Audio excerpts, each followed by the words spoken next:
शिवपुर गांव में बबीता अपनी दो बेटी शर्मीली और सुमन के साथ एक छोटे से घर में रहती थी। बबीता के पति का कुछ समय पहले ही इंतकाल हो गया था, इसलिए बबीता सोचती है कि उसकी बेटियों की शादी जितनी जल्दी हो जाए उतना ही बेहतर है। मुंशी जी, मैंने आपसे कितनी बार कहा है कोई रिश्ता देखकर बताओ लड़की के लिए। लड़की 19 साल की हो गई है। भाभी जी, मैंने बहुत जगह बात की, लेकिन हर कोई दहेज मांगता है, कोई कुछ मांगता है तो कोई कुछ मांगता है। मुंशी जी, तुम तो जानते ही हो हमारे घर में कोई काम करने वाला नहीं है। मैं जो दूसरों के घरों में काम करके पैसा कमाती हूँ उससे तो बस घर का खर्चा ही चल पाता है। ऐसे में हम दहेज कहाँ से देंगे? भाभी जी, एक रिश्ता है, लेकिन आदमी की उम्र लगभग 50 साल है। उसकी पहली पत्नी मर चुकी है, पहली पत्नी से 2 बच्चे भी हैं, लेकिन आदमी मालदार है। तुम्हारी बेटी को कोई परेशानी नहीं होगी। लेकिन मुंशी जी, उम्र बहुत ज्यादा है, लोग देखेंगे तो क्या कहेंगे? लोगों का काम तो कहना ही है। अगर अच्छे घर में करोगी तो दहेज देना ही पड़ेगा। आजकल कोई भी आदमी बगैर दहेज की शादी नहीं करता है, और तुम्हारे पास तो खुद के खर्चे के लिए भी पैसे नहीं है। ऐसे में दहेज कहाँ से दोगी? तुम सही कह रहे हो मुंशी जी, हमारे पास तो फूटी कौड़ी भी नहीं है। तुम बात करके लड़की की शादी करवा दो। कुछ ही दिनों में शर्मीली का विवाह हो गया। जिस आदमी से विवाह हुआ था उसका नाम था अशोक। अशोक एक सरकारी कर्मचारी था। अशोक के 2 लड़के थे, आकाश और सुमित, और एक विधवा बहन भी थी जो घर की मालकिन थी। उनका नाम रूपाली था। आकाश अपनी माँ के लिए बाजार से कुछ ठंडी चीजें ले आ। गर्मी बहुत हो रही है। उतने में ही अशोक आ जाता है। उसके हाथ में कुछ सामान था।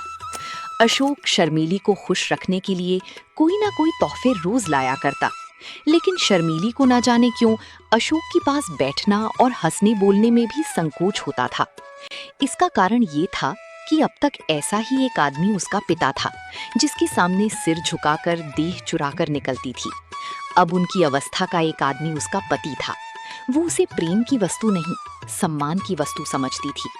उनसे भागती फिरती थी, अशोक के सामने आते हुए शर्माती थी। अरे भाग्यवान, तुम मुझे देखकर ऐसे भागती हो जैसे मैं कोई खौफनाक जानवर हूं। अरे मैं तुम्हारा पति हूं। अगर तुम ऐसे ही शर्माती रही तो घर कैसे चलेगा? तुम अब इस घर की मालकिन हो, जो मन में आए वो करो। अशोक अपनी बहन रूपाली को बुलाता है और उससे घर की चाबी लेकर शर्मीली को घर की खजांची बना देता है। रूपाली, अब से तुम कुछ भी काम नहीं करोगी। जिस भी चीज की जरूरत हो शर्मीली को बोल दिया करो। और शर्मीली, तुम रूपाली का ध्यान रखना। बेचारी सारा दिन परेशान सी रहती है। घर में जिस चीज की भी उसे जरूरत हो उससे मंगा लिया करो। मैं हर महीने की तनख्वाह तुम्हें दे दिया करूंगा, क्योंकि घर के सारे खर्चे अब तुम्हें ही उठाने हैं। अशोक पूरे महीने की कमाई शर्मीली को दे देता है। उनका ख्याल था कि शर्मीली इन रुपयों को देखकर फूली नहीं समाएगी। उधर अशोक की बहन रूपाली मोहल्ले की औरतों से शर्मीली की खूब चुगली करती है। अरे जब से आई है मालकिन बनी बैठी है, एक एक पैसे का हिसाब लिखती है।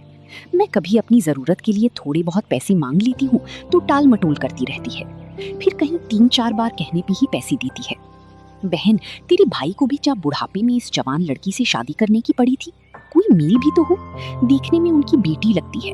अपनी शादी ना करके अशोक की शादी कर लेता तो सही रहता। अरे चल बहन, मैं चलती हूँ। पता नहीं निगोड़ी घर में क्या कर रही होगी। बच्चे स्कूल से आने ही वाले होंगे। चल के देखती हूँ खाना बनाया है कि नहीं, कहीं बच्चे भूखे तो नहीं बैठे रहे।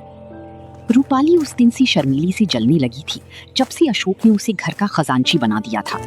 रूपाली हर वक्त शर्मीली को अच्छी बुरी सुनाती थी और उस पर नई नई आरोप लगाती थी।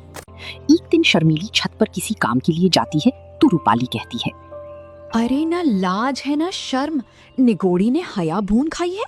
अब क्या कुछ दिनों में बाजार में नाचेगी? लोग देखेंगे तो क्या कहेंगे कि कल परसों की बहू छत पर चढ़ी डोल रही है। अरे अपने घर को सीखा था या नहीं? दीदी, मैं कपड़े लेने गई थी, आंधी बहुत तेज आ रही थी, कपड़े कहीं उड़ ना जाएं इसलिए मैं चली गई थी। अरे मुझे बुला लेती, मैं क्या मर गई थी? लेकिन तू मुझे क्यों बुलाएगी? तुझे तो दूसरों से नैन लड़ाने हैं। घर का सारा काम यूं ही पड़ा है, बच्चे स्कूल से आने ही वाले होंगे, उनके लिए खाना पकाया है कि नहीं? सुबह से कपड़े ही धो रही थी, बस अभी फारिग हुई हूँ, अब खाना ही बनाने जा रही थी। अरे